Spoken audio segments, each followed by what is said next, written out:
In 2002, a passenger jet and a cargo plane collided in the skies over the Boden Lake in Germany, killing 71 people, most of them children from Russia. The investigation has shown that it was an error of the traffic control manager. Vitaly Koloyev, a man who lost his whole family in a plane crash, goes on a mission to find the person who was responsible for it. I'll put a trigger warning here. It contains details of a plane crash which included passengers including men, women and children. My name is Sean. I post True Crime Weekly. If you enjoy, please subscribe.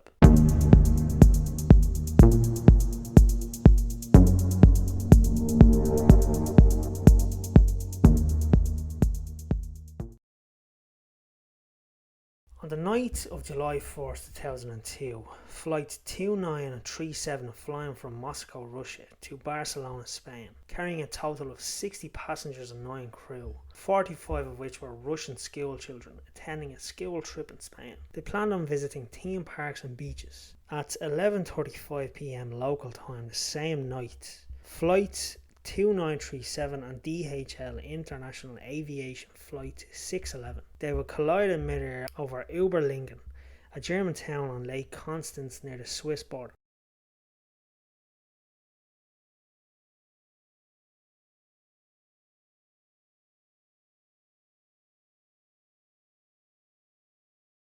All passengers and crew aboard both planes were killed, resulting in a death toll of 71 people, 69 of which were on Flight 2937, while a further 2 pilots were killed aboard a DHL cargo flight. At the plane's crash site, the victims' families came from Russia to see their loved ones' final rest place, some overcome by emotions, even fainting on sight. In the aftermath of the collision, it was found the collision was an accident.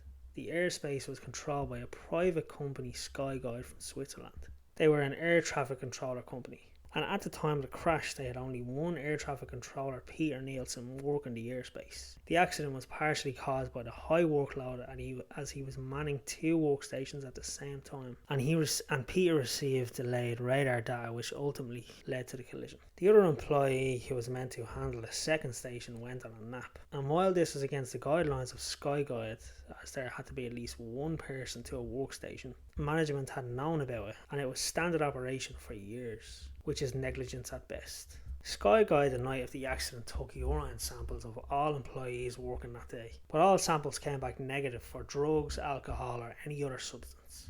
SkyGuide ended up taking the full blame and issued an apology and compensated the families, which was obviously not accepted, but the damage was already done. Eventually the events that took place leading to the collision hit the media and the public labelled the sole air traffic controller a mass murderer. He came out in an interview taking partial responsibility for the collision. The families of the victims demanded legal action. This is when 8 employees were tried for manslaughter, 4 were let go free of charge while 2 done little prison time and another 2 were given a fine. As time went on, the families tried to go and live a somewhat normal life. See, we can't forget here a majority of the people on the plane are kids who can never go on with life after something like this happening. And that's exactly what happened with Vitaly Koloyev. Vitaly Koloyev, a Russian man whose wife Svetlana and 2 other young kids, Constantine aged 10 and Diana aged 4, were on the flight 2937 coming from Russia, and his family perished in the collision. He was an architect working in Barcelona on a 2-year contract, and his family were en route to go and spend a month's holiday with him. So Vitaly now mourning his family back home in Russia. After their funeral he spoke about his immense loss, saying, "I cannot live anymore, I simply cannot exist." The weeks following, Vitaly was heartbroken. He could not bring himself up to the 2nd and 3rd floors of his house.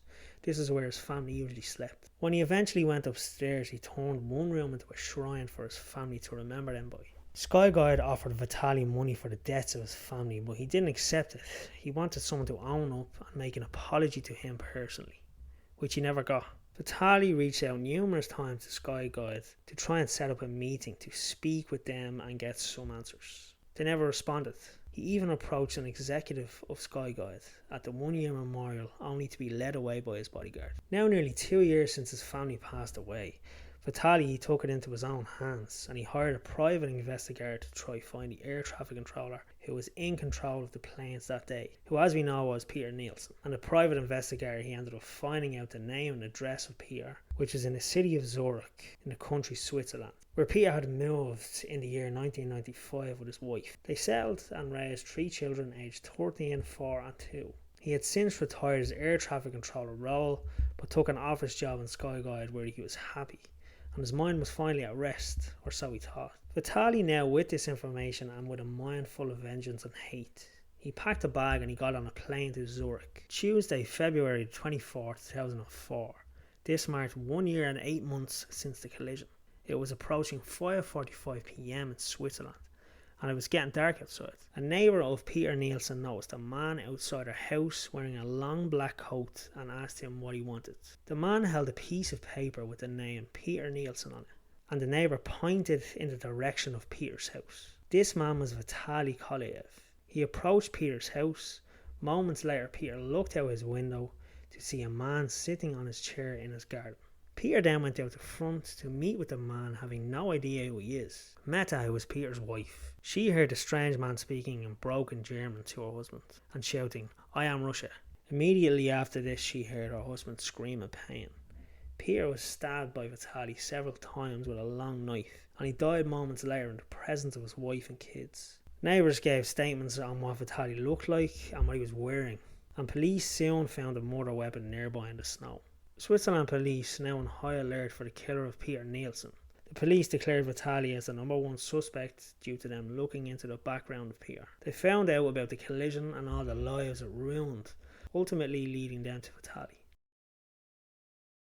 On the 25th of February, the day after the killing, 5 plainclothes officers entered to the Welcome Inn Hotel, having been informed by the travel agents that the suspect was staying there. They then found Vitaly asleep on the bed and arrested him for the murder of Peter Nielsen. Vitaly initially denied any involvement in the murder, but he ended up admitting to it all, stating, "He was the man who killed my family." So on the 26th of October 2005, Vitaly Koloyev was convicted of the premeditated murder of Peter Nielsen. In Switzerland, this charge falls between manslaughter and murder. Vitaly was sentenced to 7 years in prison. Friends, relatives and supporters of Vitaly protested this in Switzerland.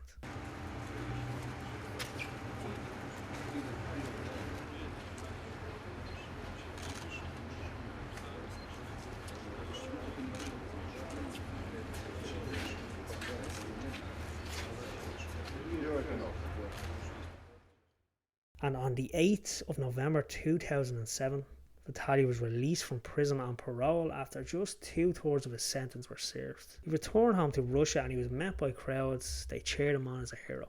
He stayed in his hometown of Ossetia and was given the job of Deputy Minister of Construction, a role he held till 2016 when he retired. Vitaly remarried and had twins. And that's it now for this case. I hope you enjoyed the video. Until next time, I will see you later.